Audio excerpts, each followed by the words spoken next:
나팔절 대성회 오후 예배 시간이 돌아왔습니다. 오늘 오후 시간은 피로 세운 언약과 어머니라는 주제를 가지고 여러분과 함께 하나님의 그 뜻을 성경 가운데서 살펴보는 시간 갖도록 하겠습니다. 세상에서 가장 숭고한 희생이 있다면 그것은 어머니의 삶 속에 있다라는 말이 있습니다. 모든 인류 역사를 통틀어 바라보더라도 어머니의 그 삶 속에 숭고한 희생이 숨어있는 이야기들은 참으로 나라와 국경을 초월해서 많은 사람들의 입으로 또 전해져 내려오는 내용이기도 합니다. 그럼 우리 육적인 어떤 삶 속에서만 그런 것이 아니라 영적인 삶 속에서도 어머니의 숭고한 우리 구원을 위한 희생의 그 삶이 있었다는 것을 오늘 성경 속에서 발견해 보시고 하늘나라에서 범죄하고 이 지상으로 쫓겨내려왔던 우리 살리시기 위해서 우리와 함께 육체 옷 입으시고 또 하늘의 보좌도 뒤로 하시고 영광도 뒤로 하시면서까지 우리 시온의 자녀들을 찾기 위해서 애타는 마음으로 이 땅에 함께하고 계시는 어머니의 그 모습을 우리 자녀들은 결단코 또 잊지 않는 이번 또 회개의 절기인 이 나팔절로부터 대속제일, 초막절까지 이 가을 절기는 회개와 말씀을 전파하는 수학적 전도지요.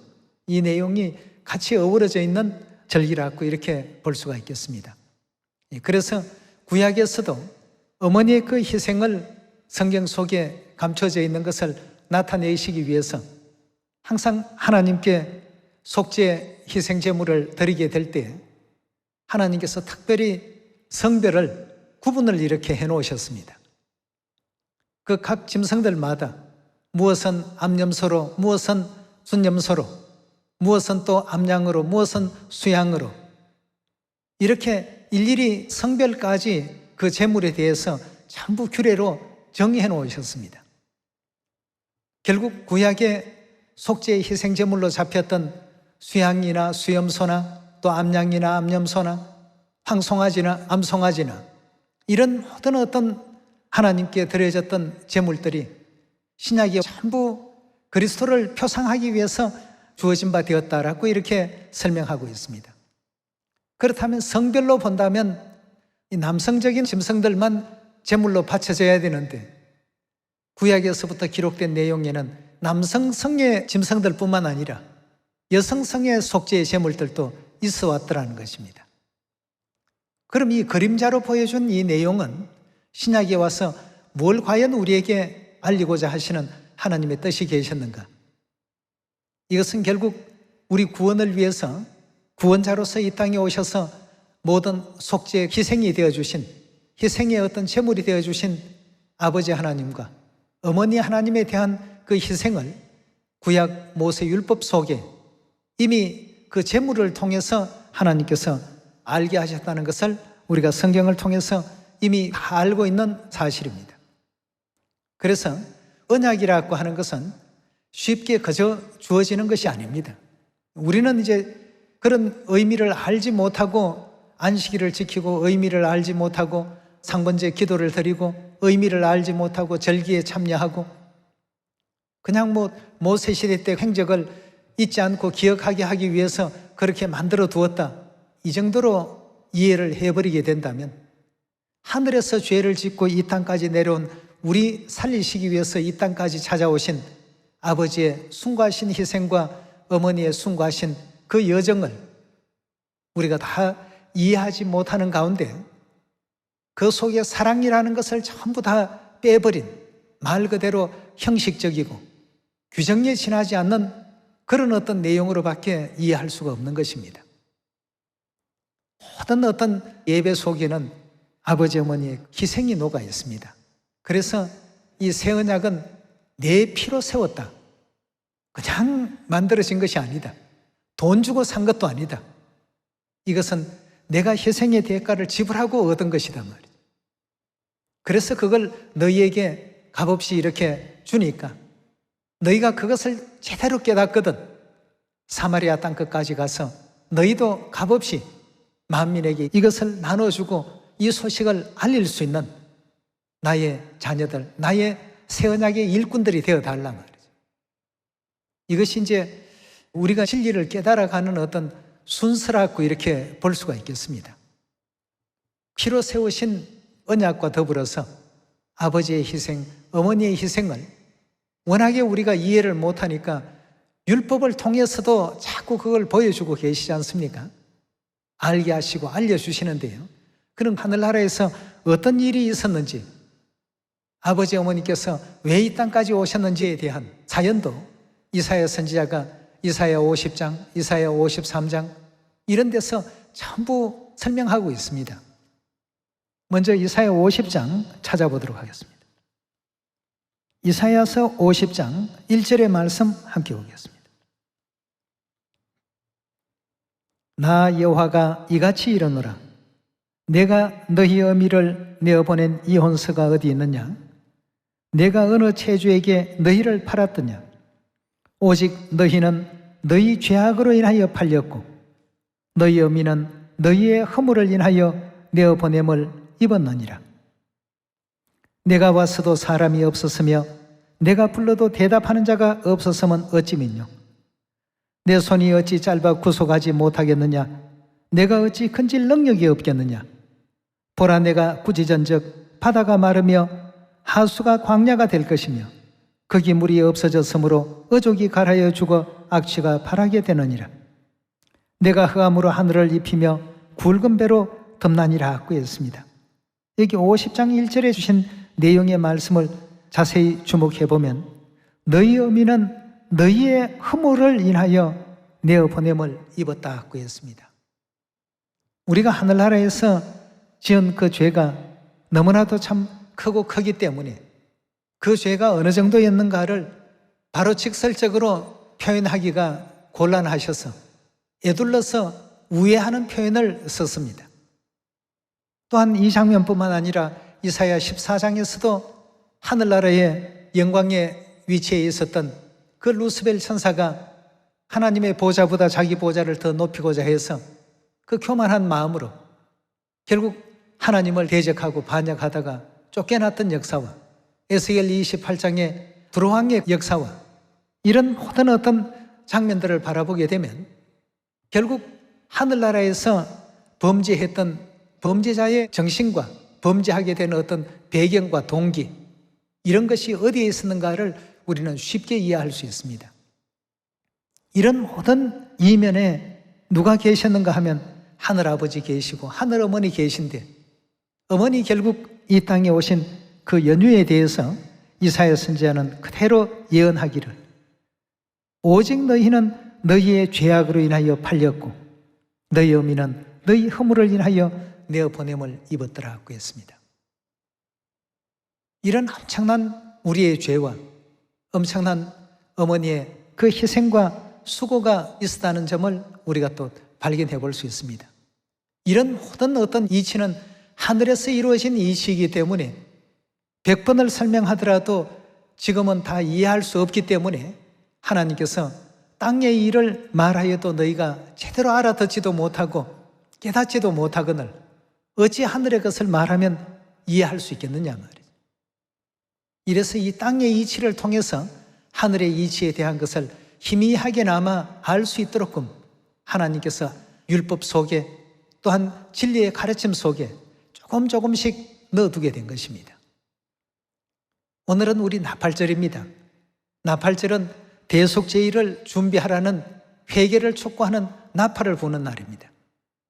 우리 육적인 어떤 죄도 물론 하나님께 우리가 회개해야 되겠습니다만 천상에서 이루어졌던 크나큰 이 원죄에 대한 이 죄로 말미암아서 하늘어머니께 우리는 어떤 영향을 미쳤고 하늘아버지께 어떤 고난을 안기게 되었는가 말이죠.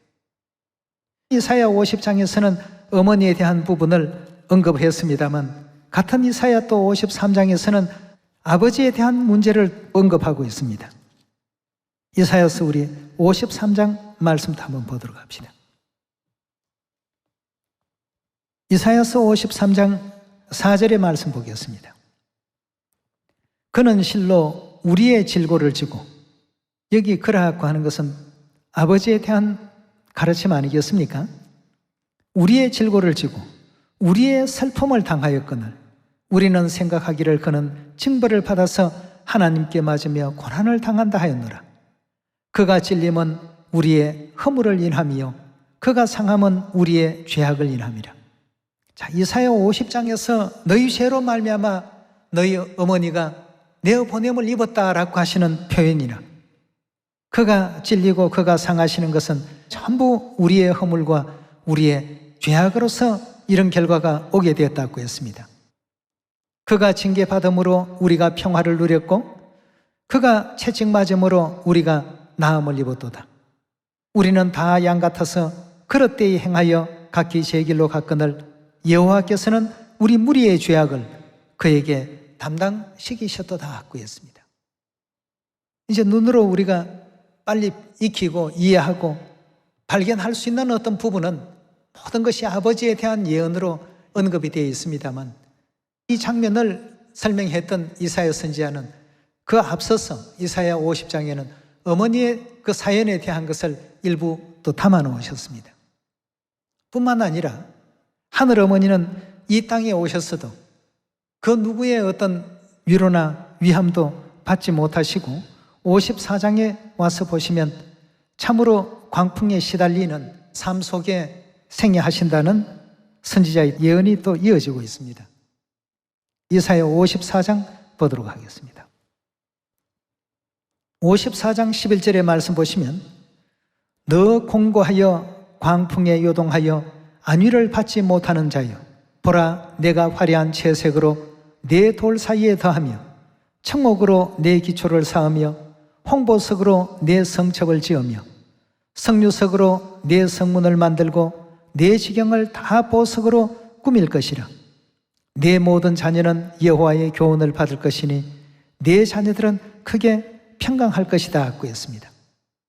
자, 여기 이제 12절 13절에는 좋은 어떤 내용으로 언급되고 있습니다만 11절에 주신 말씀 보시면 너 공고하여 광풍에 요동하여 안위를 받지 못한 자여라고 했습니다. 누구를 가리키느냐 하면 예루살렘을 가리키고 있습니다. 예루살렘에 대한 표현으로 여기서는 광풍에 요동한다라고 되어 있는데 공동번역 성경 가운데는 보면 광풍에 시달려 고생하는 예루살렘으로서 묘사가 되어 나오고 있습니다. 아무도 돌아보지 아니한 입장 가운데 있었지만 끝내는 이제 자녀들이 회개하고 돌아와서 이사야 60장으로 넘어가 보게 되면 구름같이 비둘기같이 다 회개하는 마음으로 돌아와서 하늘 어머니와 더불어서 작은 자가 천이 되고 약하던 자들이 강국을 이루게 되는 그 영광의 순간이 반드시 도래한다는 것을 하나님께서는 언급해 주고 계신 가운데 있습니다. 그런 어떤 영광 앞에는 전부가 보면 무엇이 있었느냐 하면 하나님의 그 희생이 계셨습니다. 우리에게 만들어주신 모든 진리의 제도는 하나의 큰 언약입니다. 그 언약은 예배의 어떤 매 순간 바라보게 되면 광풍에 시달려 고생하여도 위로하는 이 없는 예루살렘 도성아라고 이렇게 공동번역에는 표현되어 있습니다. 수만 가지의 고생이 내재되어 있다는 사실들을 우리가 이해했을 때 구약 율법 속에 왜 암염소가 때로는 암양이 때로는 암송아지가 희생의 제물에 그 번제단 위에 올라가는 제물이 되었을까? 영적으로 바라보면 여기서는 지금 아버지의 희생, 어머니의 희생 이런 것이 잠깐 언급되어 있습니다만 율법 속의 그 내용을 하나님께서는 다 담아 놓으셨습니다. 율법을 제대로 이해해야만 우리가 누구에게 나아갈 수 있다고 했습니까? 율법이 우리를 그리스도께로 인도하는 몽학 선생이 되었다고 되어 있지 않습니까? 그럼 그리스도에게 나아가게 되면 누구를 또 알게 됩니까? 아버지께 나아가면 어머니도 어떻습니까? 다 아버지께서 알려주시니까, 깨우쳐 주시니까. 다시 말해서 앞칸에 있는 성소를 통과해야만 지성소에 들어갈 수 있는 이 시처럼 아버지의 희생을 먼저 이해하고 깨달은 사람들은 그 다음 어머니의 희생의 내용까지도 온전히 이해할 수가 있는 것입니다. 그냥 이렇게 말씀 한마디로 이것은 새 언약이다 이렇게 뚝딱 세운 것이 아니고 이런 수천 년간의 어떤 노력 끝에 대가를 지불하고 희생으로 얻어진 것이 오늘날의 새 언약이라는 것을, 새 언약이라는 것이 그냥 문장으로 새 언약이 아닙니다. 여러분들이 집을 산다라고 한다면 계약서를 작성할 때 그냥 계약서 한 장으로 무조건 되는 게 아니라 거기에는 여러분들이 수년간 먹지 못하고 저축해놓고 밤새 일해가지고 얻은 어떤 비용들, 남은 좋은 어떤 옷 입고 좋은 자동차를 굴리고 생활을 화롭게 누리게 될 때 누리는 것을 다 포기하고 남들보다 못한 생활 살고 즐기지 아니하고 이렇게 해서 이제 새 집을 살 수 있는, 계약을 할 수 있는 자격을 이제 얻는 것 아닙니까? 그 집이 예를 들어서 뭐 1억짜리 집이다 아니면 10억짜리 집이다 하게 될 것 같으면 그 비용이 그냥 얻어지는 것 아니지 않습니까? 수많은 땀과 수많은 희생 끝에 얻어진 그걸 주고 새 집을 구하듯이 새 언약이 그냥 새 언약하고 세 글자 적는다고 해서 뚝딱 만들어지는 게 아닙니다. 새 언약을 얻기 위해서, 새 언약이라는 이 진리를 세우기 위해서 그만큼 많은 희생의 노력이 들어가 있었다는 것을 우리 모두가 오늘 이 절기를 통해서 다시 한번 깊이 또 아로새기시고 절대 새 언약을 배반치 아니하고 피로서 세워주신 아버지 어머니의 위대하신 사랑에 배신하지 않는 여러분과 제가 꼭 되어야 되겠습니다. 민수기에서 19장 9절의 말씀 함께 보겠습니다. 19장 9절에 보면 이에 정한 자가 암송아지의 죄를 거두어 진박 정한 곳에 둘지니 이것은 이스라엘 자손 회중을 위하여 간직하였다가 부정을 깨끗게 하는 물을 만든 데 쓸 것이니 곧 속죄제니라 하고 했습니다. 여기에 사용된 제물이 뭐였다고 했습니까? 암송아지라 하고 했습니다. 이 성별을 잘 보셔야 됩니다, 여러분.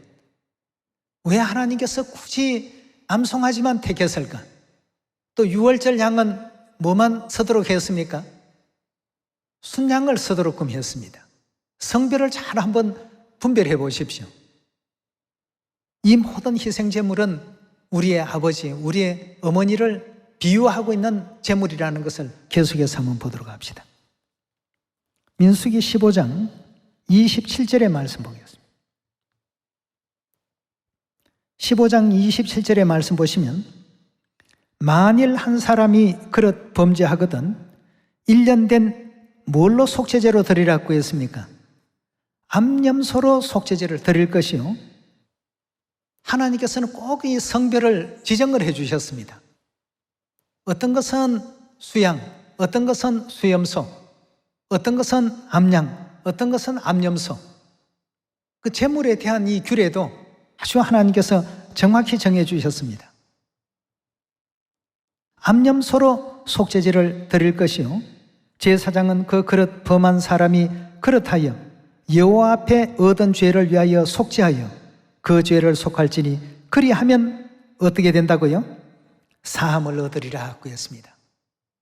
아버지의 희생과 어머니의 희생에 대한 이걸 하나님께서 표현해 주기 위해서 제사법 속에 그 희생이 얼마나 위대했는가를 또 얼마나 거룩했는가에 대한 이 모든 것을 알게 하시기 위해서 아버지에 대한 부분과 어머니에 대한 부분을 비유적으로 그 성별로서 이와 같이 표현하고 나타내 주고 있는 것입니다. 레위기서 4장 계속해서 한번 살펴봅시다. 레위기서 4장 27절에 보시면 만일 평민의 하나가 여호와의 검령 중 하나라도 부지 중에 범하여 허물이 있었다가 그 범한 죄에 깨우침을 받거든 우리가 나팔제를 통해서 회개를 촉구하고 대속제를 통해서 죄사함을 받는 이런 깨우침을 받거든 그는 흠 없는 뭘 제물로 바치라고요? 암염소를 끌고 와서 그 범한 죄를 인하여 그것을 예물로 삼아 그 속죄제 희생의 머리에 안수하고 그 희생을 번제소에서 잡을 것이요 제사장은 손가락으로 그 피를 찍어 번제단에 바르고 그 피 전부를 단 밑에 쏟고 그 모든 기름을 화목제 희생의 기름을 취한 것 같이 취하여 단 위에 불살라 여호와께 향기롭게 할지니 제사장이 그를 위하여 속죄한 적 그가 사함을 얻으리라 하고 했습니다. 여기도 지금 보니까 암염소나 이런 이제 표현이 나오죠. 32절입니다. 그가 만일 어린 양을 속죄 제물로 가져오려거든 흠없는 암컷을 끌어다가 그 속죄제 희생의 머리에 안수하고 그 번제의 희생을 잡는 곳에서 잡아 속죄제를 삼을 것이라 하고 했습니다. 여기에는 전부 여성성에 대한 표현을 많이 썼는데 출애굽기 12장에 보면 유월절 제물은 또 달리 이렇게 묘사를 해 놓으셨습니다. 출애굽기 12장 보도록 합시다. 출애굽기 12장 5절에 보시면 너희 어린 양은 흠없고 일련된 무엇으로 하라고요? 성별로 볼 때 뭘로 하라고 했습니까? 수컷으로 하되 양이나 염소 중에서 취하라고 했습니다.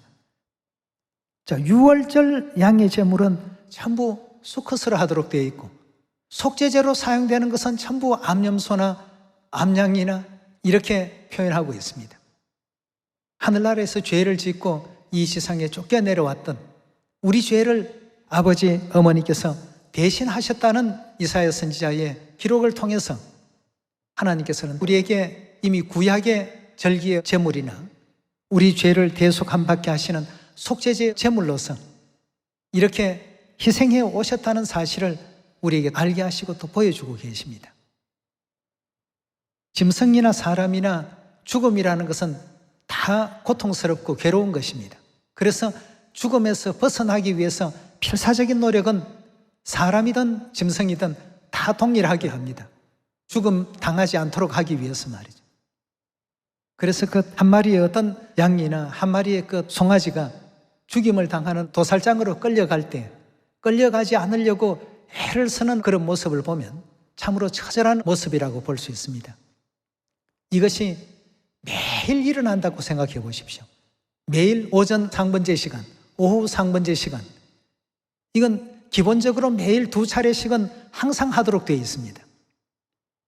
절기는 절기대로 또 하죠. 안식일은 안식일대로 하죠. 모세 시대부터 예수님 시대까지 약 한 1500년이라는 그 긴 세월 동안에 매일같이 죽음과 사투를 벌이는 희생 속에 얻어진 것이 새 언약입니다. 처음부터 하나님께서 새 언약 못 세우셨겠습니까? 세울 수 있었죠. 그러나 옛 언약이라는 것을 통해서 깨닫게 하시고 새 언약이라는 진짜의 것을 우리에게 알려주시고 또 보여주신 이 진리를 우리가 결단코 소홀히 여기거나 가볍게 여겨서는 안 되겠습니다. 이제 영원한 천국으로 돌아갈 날들이 점점 가까워지고 있습니다. 이 새 언약 안에서 새 언약에 대한 자부심과 긍지를 가지고 아버지 어머니의 그 희생을 자랑하는 사람들은 전부 새 언약의 일꾼들입니다. 새 언약 일꾼 하면 안식일이 토요일이다, 유월절이 정월 14일이다 간단하게 이걸 전하는 것이 아니라 아버지 어머니의 피로 세우신 희생의 언약이 바로 이 안식일이고 그 희생의 언약이 유월절이고 희생의 언약이 나팔절이고 희생의 언약이 이 절기다. 이걸 이제 만민에게 우리 모두는 알려야 되겠죠. 그 암염소에 또 암양의 희생이 없었다면 오늘의 여러분들이나 저의 죄는 영원히 속죄받을 수 없는 위치 가운데 있었을 것입니다.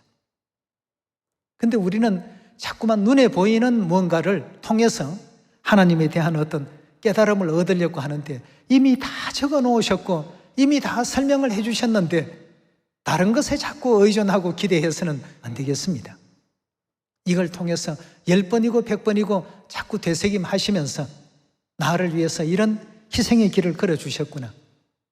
참으로 하루의 어떤 고통도 힘든데 1년의 고통도 힘든데 1500년이라는 장관 세월 동안의 그 고통을 통해서 새 언약이라는 것이 만들어졌구나. 우리가 꼭히 알고 새 언약이 하루아침에 만들어진 진리가 아니다는 것을 꼭 명심을 해야 되겠습니다. 이걸 우리에게 얻게 하기 위해서 아버지의 희생이 들어갔고 어머니의 희생이 지불이 되었습니다. 그 지불이 되지 아니하고는 새 언약을 절대 살 수가 없었습니다. 영적인 구조가 그렇게 되어 있습니다. 여러분들이 새 집을 살려고 한다면 적금도 깨고 뭐도 깨고 해서 그 값어치만큼의 비용을 만들었을 때 그 비용을 주고 새 집을 여러분들이 분양을 받는 것처럼 말이죠.